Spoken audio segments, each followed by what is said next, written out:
नमस्कार दर्शक, आप देख रहे हैं जयगांव मिरर्स। प्रस्तुत है आज की मुख्य समाचार रैपिड हेडलाइंस न्यूज। घर के छत पर दिखा मोर, उमड़ी भीड़। सिलीगुड़ी महकमा के विधान नगर से एक मोर के मिलने से सनसनी मच गई।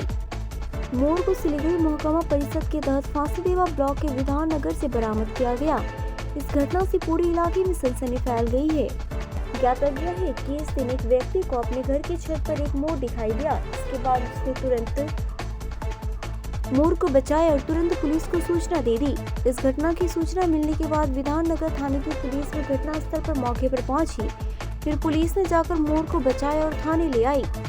उधर विधान नगर थाने की पुलिस ने इस घटना की जानकारी वन विभाग को दी और घोसपुकुर रेंज के वनकर्मी मौके पर पहुंचे।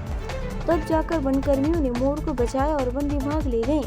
घोसपुकुर रेंज के सूत्रों के मुताबिक बचाए गए मोर को जंगल में छोड़ दिया जाएगा, लेकिन उससे पहले उसकी शारीरिक जांच की जाएगी। हालांकि पुलिस और वन विभाग इस बात की जांच कर रहा है कि मोर इलाके में कहां से आया। मालदा मेडिकल कॉलेज परिसर में एक बार फिर नवजात का सिर मिलने से पूरे इलाके में हड़कंप मच गया।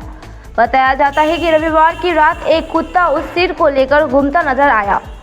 हालांकि स्थानीय दुकानदारों का दावा है कि सोमवार सुबह से इलाके में नवजात का शव नहीं देखा गया है। गौरतलब है कि इससे पहले भी मालदा मेडिकल परिसर में नवजात के शरीर और खोपड़ी को लेकर कुत्ते घूमते देखा गया था। स्थानीय लोगों ने अनुमान लगाया है कि नवजात के सिर को कुत्ता कहीं से खींचकर ले आया गया होगा।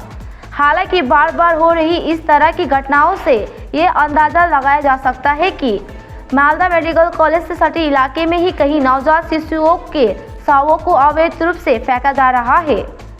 स्थानीय लोगों ने जिला प्रशासन और चिकित्सा अधिकारियों से इस मामले को देखने का अनुरोध किया। हाथियों के झुंड ने खेत में लगी धान की फसल को किया नष्ट, किसान चिंतित। जिले के फालाकटा ब्लॉक में हाथियों का हमला बढ़ता ही जा रहा है। भोजन की तलाश में हाथियों का दल लगातार धान के खेत पर धावा बोल रहा है।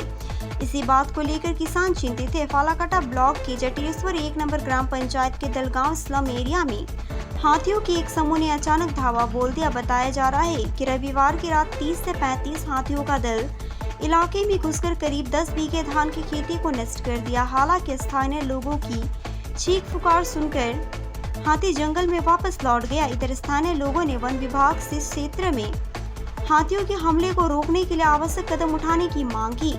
वन विभाग की ओर से आवश्यक उपाय का आश्वासन दिया गया है। इसी बीच खबर मिलने के बाद जटेश्वर 1 नंबर ग्राम पंचायत के मुखिया मुस्तफा अली और जटेश्वर 1 नंबर क्षेत्र के तृणमूल कांग्रेस अध्यक्ष पंकज कुमार रॉय सोमवार सुबह घटनास्थल पर गए। उन्होंने पीड़ितों के साथ खड़े रहने का आश्वासन दिया है। 10 दिनों से रहस्यमय तरीके से लापता है एक युवती, मां का रो रो कर हुआ बुरा हाल। मालदा के हरीशचंद्रपुर में एक युवती पिछले 10 दिनों से रहस्यमय तरीकों से लापता है। इधर अपनी बेटी के नहीं मिलने पर मां का रो रो कर बुरा हाल है। पुलिस के सूत्रों के मुताबिक लापता युवती का नाम तापसी शर्मा, उम्र 22 वर्ष है। उनका घर हरीशचंद्रपुर थाने के पेमा गांव में है। लापता लड़की की मां हीरा शर्मा ने कहा, मेरी बेटी गूंगी है, वो बोल नहीं सकती लेकिन वो सब कुछ समझती है। उसकी शादी 5 महीने पहले हरीशचंद्रपुर थाने के पिपला गाँव में हुई थी।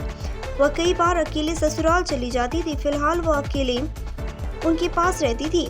रिश्तेदारों और ससुराल वालों की यहाँ तलाश करने पर भी उसका कोई पता नहीं चल पाया। कहाँ है, किस हालात में, कुछ पता नहीं है। उत्तर बंगाल विश्वविद्यालय के जलपाईगुड़ी कैंपस में कल होगी मतगणना, तैयारियां पूरी। एग्जिट पोल आने के बाद अब सबकी निगाहें मतगणना पर टिकी हुई है। कल लोकसभा चुनाव के लिए वोटों की गिनती की जाएगी। उत्तर बंगाल विश्वविद्यालय के जलपाईगुड़ी कैंपस का स्ट्रांग रूम सीसीटीवी कैमरों से घिरा हुआ है। केंद्रीय बल और राज्य पुलिस के जवान सुरक्षा में तैनात है। जलपाईगुड़ी में कल होने वाली मतगणना की तैयारियां जोरों पर है। समय समय पर पर्यवेक्षक, जिला अधिकारी और पुलिस अधीक्षक भी स्ट्रांग रूम का दौरा कर रहे हैं। जलपाईगुड़ी लोकसभा अंतर्गत 7 विधानसभाएं हैं। इनके नाम डाबग्राम, फुलबाड़ी, राजगंज, जलपाईगुड़ी सदर, मेखलीगंज, मैनागुड़ी, धूपगुड़ी और माल है। मतगणना उत्तर बंगाल विश्वविद्यालय के जलपाईगुड़ी परिसर में होंगी।